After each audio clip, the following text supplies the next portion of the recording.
guys, kugira ngo ubone uruhushya rwa burundu gutwara ikinyabiziga twita ko ari ipikipiki usabwa amafaranga angahe? Nuvuga ngo wasabwa amafaranga ye kugira ngo ubone uruhushya rwa burundu rwo gutwara ikinyabiziga bita ko ari ipikipiki usabwa angahe kugira ngo ubone kategori A? Icyambere kugira ngo uyibone birumvikana ugomba kuba wabanje kwiga amategeko y'umuhanda ukayiga neza ukayamenya. Reka duhere ku muntu wanyuze mu buryo bwiza pa n'abandi bisomesha.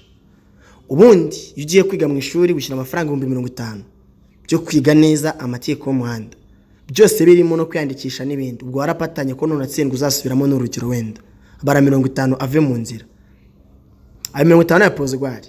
Hanyuma urahita numara kuyibona uratangira kwiga ipikipiki. Kwiga ipikipiki na amafaranga 120.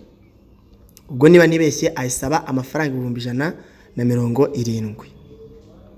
Aha, hanyuma 170 uriga ipikipiki neza. Numara ku ipikipiki neza umaze kuyimenya uriyandikisha gukora ikizamini cyayo. Kwiyandikisha na amafaranga 10,000. Ibyo 10,000 byo kugira ngo ubone iyo ibyo 10,000 byo kugira ngo ubone iyo kode y'ikizamini uzakoreraho uzasabwa n'andi mafaranga 15,000 byo kugira ngo ukoreshe ikinyabiziga uzakoraho ikizamini. Ubwo bivuze ngo 15,000 by'ikizamini ku ipikipiki. 170 kwabonye bwa mbere 10 duteranyije rya code ubwo ni 180. 15 by'ipikipiki uzakoreraho 195. Ane amafaranga usaba kugira ngo ukore ikizamini cy'ipikipiki unatsindire ipikipiki. Ngareka tubare ku muntu watsinzwe icyo asabwa. Iyo uko aya mafaranga yatanze akandi karusho kano ariko hano kaba karimo ntabwo ubu yatangira icyarimo. Hano byumvikane neza. Noneho rero sasa reka tubare noneho umuntu wakoze ikizamini agatsindwa. Iyo utsinzwe ikizamini icyambere ubukuye mu cyo twita experience, nyine ubukuye mu bumenyi budasanzwe ukamenya icyagutsinze n'ibindi. Icya kabiri ntabwo uzongera gutanga amafaranga twavuze hejuru. Amafaranga uzayusabwa gusa ni bya 10,000, 20 byo kwihugura ipikipiki gusa kugira ngo utibagirwe ikinyabiziga. Ubwo ndera reka tubare 20 icyo gihe. Ubwo leta ubara bije 215.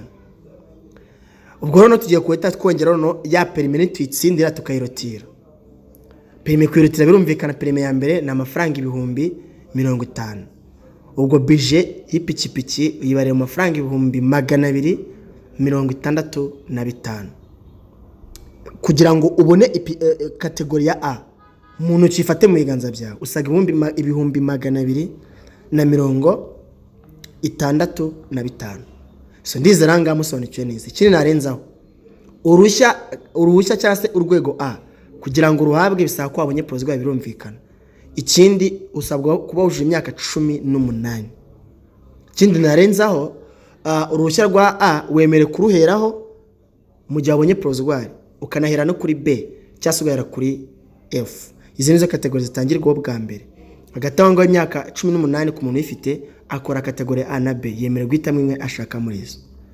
Ikindi abantu akunda kwibaza kuri kategori abantu baze se iyo ufite kategori ya A wakora kategori ya C ntabwo byakunda. Bisaba kubanza kubona kategori ya B.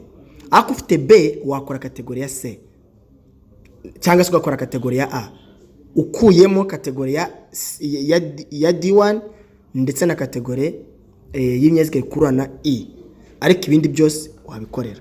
So ndizeranga musonikiye ku rwego rwa A musobanuro bwose. Ufite ikindi kibazo ujye nyandikira hasi muri comment mpita mbibona. Menya kandi usobanukirwe amategeko y'umuhanda. Iyo utayazi uratsindwa.